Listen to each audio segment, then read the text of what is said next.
PM પોષણ અભિયાન હેઠળ અક્ષય પાત્ર ફાઉન્ડેશનને સીએનજી વાહનની ભેટ.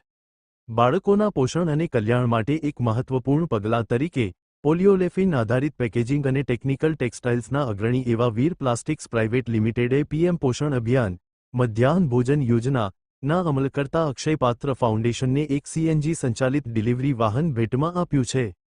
વિશ્વના સૌથી મોટા ગો દ્વારા ચાલતા શાળા ભોજન કાર્યક્રમ તરીકે ઓળખાતું આ અભિયાન દરરોજ હજારો બાળકોને પોષણ પૂરું પાડે છે અને હવે તે સસ્ટેનેબલ લોજિસ્ટિક્સ મોડલ તરફ આગળ વધી રહ્યું છે.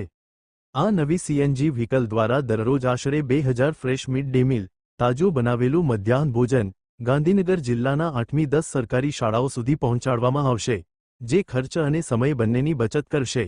કાર્બન ઉત્સર્જન ઘટાડવા અને ઇંધણ ખર્ચમાં ઘટાડો કરી પર્યાવરણની સમતુલા જાળવી એક મજબૂત મોડલ સ્થાપિત કરશે.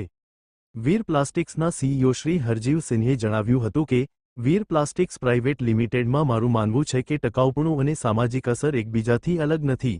અક્ષય પાત્ર ફાઉન્ડેશન સાથેની અમારી ભાગીદારી ઉદ્યોગ ક્ષેત્રની નવીનતાથી કેવી રીતે હકારાત્મક પરિવર્તન લાવી શકાય તેનું એક સશક્ત ઉદાહરણ છે.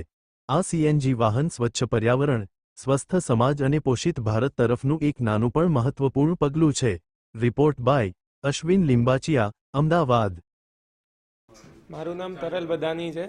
હું ફાઇનાન્સ અને એકાઉન્ટ્સ હેડ છું અને મારું વીર પ્લાસ્ટિક્સ પ્રાઇવેટ લિમિટેડથી 5 વર્ષથી જોડાયેલો છું. અમે છેલ્લા 5 વર્ષમાં એની પહેલાં પણ ઘણા ડોનેશન અને CSR એક્ટિવિટીઝ કરેલી છે.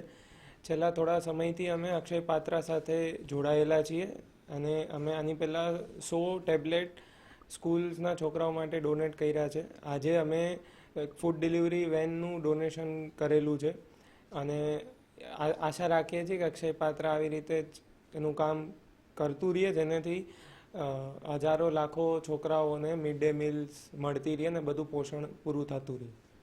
વીર પ્લાસ્ટિક ભવિષ્યમાં શું વિચારી રહ્યું છે અને બાળકો માટે શું નવું લાવી રહ્યું છે?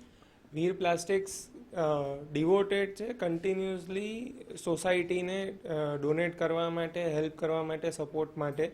એટલે અમારા જે પ્રમોટર્સ છે મિસ્ટર કન્વરબીર સિંહ અરોરા અને મિસ્ટર હરજીવ સિંહ અરોરા, એમનું વિઝન જ છે કે સોસાયટીને બાળકો માટે કંઈ ને કંઈ રૂપથી હેલ્પફુલ થવું.